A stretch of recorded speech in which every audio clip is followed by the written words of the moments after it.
വിദ്യാലയമേ വിദ്യാലയമേ വിദ്യാലയമേ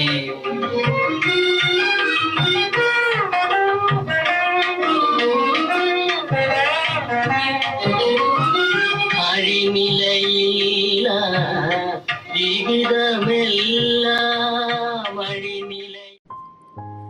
tape റെക്കോർഡറും VCRും കാസറ്റുമൊക്കെ മലയാളികളുടെ പഴയകാല ഓർമ്മകളാണെങ്കിലും വണ്ണപ്പുറംകാരനായി സുനിലിന്റെ കടയിലെത്തിയാൽ നമുക്ക് 2000 കാലഘട്ടത്തിലേക്ക് തിരികെ എത്താം. വിവിധ വർഷങ്ങളിലായി പുറത്തിറങ്ങിയ 1500-ലധികം ഓഡിയോ കാസറ്റുകൾ ഇദ്ദേഹത്തിന്റെ കടയിലുണ്ട്. ആവശ്യമെങ്കിൽ വാങ്ങുകയും ചെയ്യാം. 1986-ൽ കരിമണ്ണൂരിലാണ് സുനിൽ ആദ്യമായി കാസറ്റ് കട തുടങ്ങുന്നത്. സുനിലിന്റെ അച്ഛൻ MK പരമേശ്വരൻ ഹാർമോണിസ്റ്റും ഗായകനുമായിരുന്നു. ഈ അഭിരുചി സുനിലിനും കിട്ടി. പാട്ടിറങ്ങിയ വർഷമാണ്. ആ വർഷമാണ് കട തുടങ്ങിയത്. അപ്പോൾ അതെൻ്റെ ഒരു ഓർമ്മയിലാണ്. അതിലുപരി ആദ്യമായിട്ട് ഞാൻ ശബരിമലയിലേക്ക് പോകുന്നു ആ വർഷമാണ്. അങ്ങനെ ഓരോ കാസറ്റ് എടുക്കുമ്പോഴും നമ്മളെ ഓരോ കാലഘട്ടത്തിലെ ഓർമ്മകൾ വന്നു. എല്ലാ വിഭാഗത്തിലുള്ള പാട്ടുകളുണ്ടായിരുന്നു. അതായത് കഥാപ്രസംഗം, ഐഭക്തി ഗാനം, അതുപോലെ ക്രിസ്ത്യൻ ഡിവോഷണൽ, മുസ്ലിം ഗാനം, നാടൻ പാട്ടുകൾ, പിന്നെ ഡാൻസിൻ്റെ ഗാനങ്ങൾ, എല്ലാ പാട്ടുകളിലെയും കളക്ഷൻ ഉണ്ടായിരുന്നു. 1999-ലാണ് സ്വന്തം നാടായ വണ്ണപ്പുറത്ത് സുനിൽ കാസറ്റ് കട തുടങ്ങിയത്.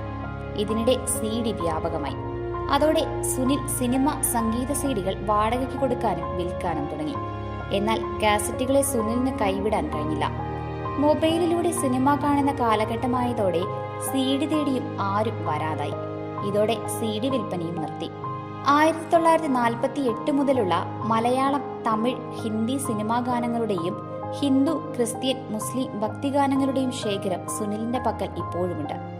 ഈയിടെയായി ഓഡിയോ കാസറ്റുകൾക്ക് നല്ല ഡിമാൻഡാണെന്നാണ് സുനിൽ പറയുന്നത്.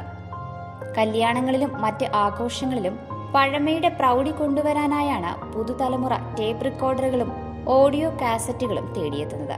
അതുപോലെ പഴയ ടേപ്പ് റെക്കോർഡറുകൾ നന്നാക്കി വീണ്ടും ഉപയോഗിച്ച് തുടങ്ങിയവരുമുണ്ടെന്ന് സുനിൽ പറയുന്നു.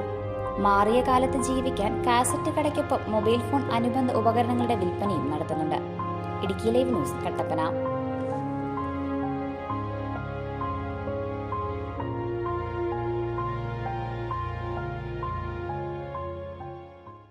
News, advertising, events, live, branding, social media marketing, media productions, ശബ്ദ ദൃശ്യ വിസ്മയങ്ങളുമായി Idukki live media productions, ITI junction, Kattappana.